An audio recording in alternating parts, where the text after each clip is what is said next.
As if breaking all public expectations, Jimin's very first move after being discharged from the military wasn't going home, greeting the media, or holding a warm family gathering. What actually happened stunned many. Jimin went straight to the military base where Jungkook, his fellow BTS member, was still completing his final day of duty. The question is, why so quickly? And why Jungkook, who hasn't even officially returned to civilian life? More than just a reunion of old friends, this event sparked a major question. Has something been hidden from Jimin all along? This sudden move became the main headline among South Korean entertainment industry observers.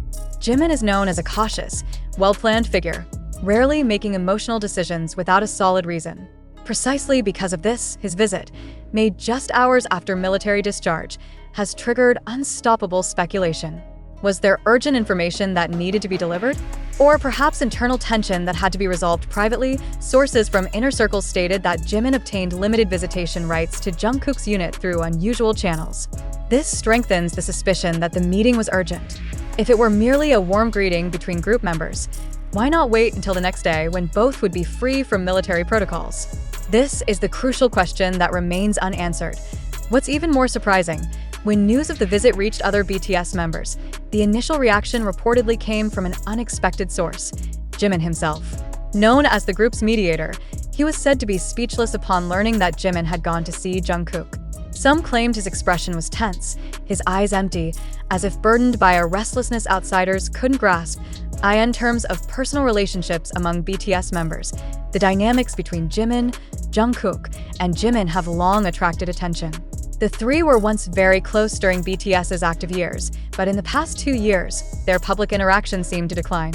Many considered this normal amid the group's transition to individual pursuits and national duties, but Jimin and Jungkook's military-shadowed meeting sparked a different interpretation. Some entertainment analysts suspected Jimin's visit might involve strategic discussions that couldn't be conducted digitally or publicly. In a high-pressure environment like BTS's, every face-to-face meeting under such contexts likely holds deeper meaning. Especially since BTS is not just a music group, but a cultural, economic, and national symbol. Interestingly, after the meeting, Jungkook's behavior changed drastically. Known for his social media activity, he suddenly disappeared. No updates, no farewell message for his military service, and no public appearance, as is customary for celebrities post-service. The public could only wonder, what did they talk about? What made Jungkook go silent? Furthermore, Jimin's silence only deepened the speculation. Usually, within BTS's internal dynamics, Jimin acts as a communication bridge and gives implicit clarifications on internal matters. But this time, he chose not to appear at several scheduled public events. Some fans who spotted him around Seoul offices said his expression looked far from relaxed. Some even said Jimin appeared anxious and unfocused, something rarely seen in him. This situation has led many to question the harmony narrative BTS has long emphasized. Is everything really still fine? Or has internal group complexity begun to break through the professional facade? Especially since Jimin and Jungkook were once rumored to be not as harmonious, this only adds fuel to the fire. It's worth noting, even though BTS's agency had denied internal friction in the past, the rare public interaction among members makes it hard for the public to accept such denials outright. Especially with the group's defensive communication style, which tends to deliver information in carefully packaged forms without personal details, speculation easily runs wild. This time, the trigger isn't just fan theories, but a concrete action. A direct visit between members inside a military zone. One Korean pop culture analyst noted this moment could be a turning point in BTS's interpersonal relationships. He even suggested that if Jimin truly felt sidelined or unaware of the meeting plan, it might reflect a shift in the group's internal dynamics. Not everything can remain intact forever, even for a group as big as BTS. The big question still hanging in the air is, what was the true urgency behind Jimin meeting Jungkook on his last day of military service? If it was merely a greeting, why do it in such a limited, procedurally complicated military context? Why not wait just one day and do it in a more human, pressure-free setting? Or was there something too sensitive to discuss outside the military environment? With silence from all parties involved, the public can only guess. But one thing is clear, Jimin's decision to go straight to Jungkook is a symbol that cannot be ignored. It's a powerful message, either of deep solidarity or a sign that something is trembling and urgently needs mending. Whatever the motive behind it, That decision has shifted public perception of BTS's post-military relationships. Now, it's not only the fans but also mainstream media waiting to see whether there will be further explanation, or just a continued chain of silence. In Korean celebrity culture, not everything must be clarified. But in this case, the absence of clarification only reinforces the impression that something is going on, and maybe something has indeed been kept from Jimin all this time. Following the initial discussion about Jimin's surprising move to meet Jungkook after finishing his military service, the focus is no longer just the act itself, but the public's reaction and how media frames the narrative. Does all this reflect reality?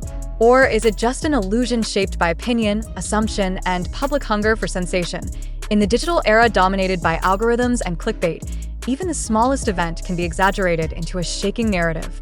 Information about Jimin and Jungkook's meeting, and Jimin's alleged emotional response upon learning about it, became primary content across TikTok, YouTube Shorts, Twitter, X, and fan discussion forums.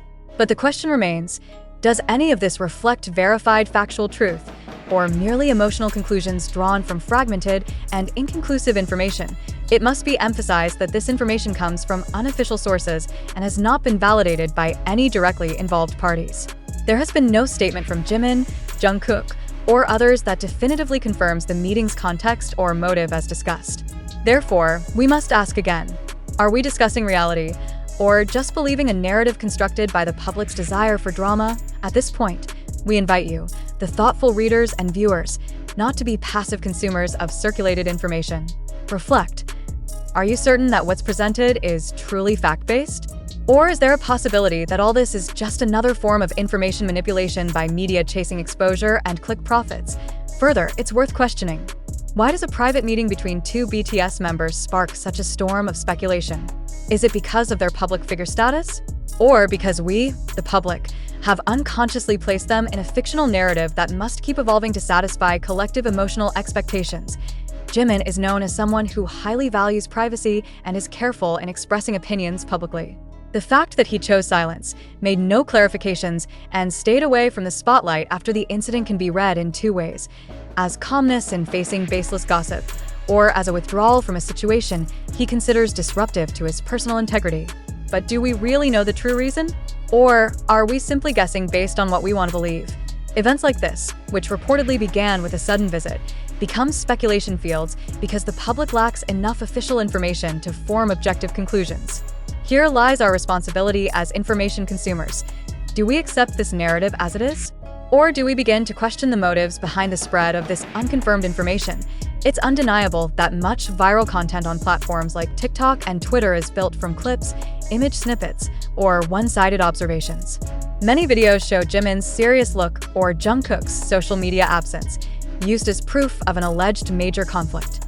But again, what kind of evidence can truly confirm someone's emotional truth? Can facial expressions really depict the entire heart and relational dynamics among BTS members? More worryingly, this narrative may mislead public perception about BTS's internal relationships. Once known as symbols of solidarity and long-term cooperation, they are now framed as being in a web of personal conflict. If left unchecked, we're allowing collective emotion and social media algorithms to distort reality. At this point, we must all take a reflective stance. Why are we so drawn to speculation about Jimin and Jungkook's friendship? Is it because we feel we own part of their story as fans? Or because the modern entertainment industry has systematically embedded emotional attachment to public figures to maintain market engagement? Moreover, it's important to understand that in South Korean celebrity culture, privacy isn't an absolute right.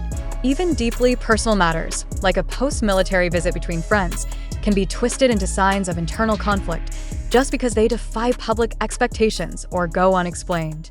Is this fair?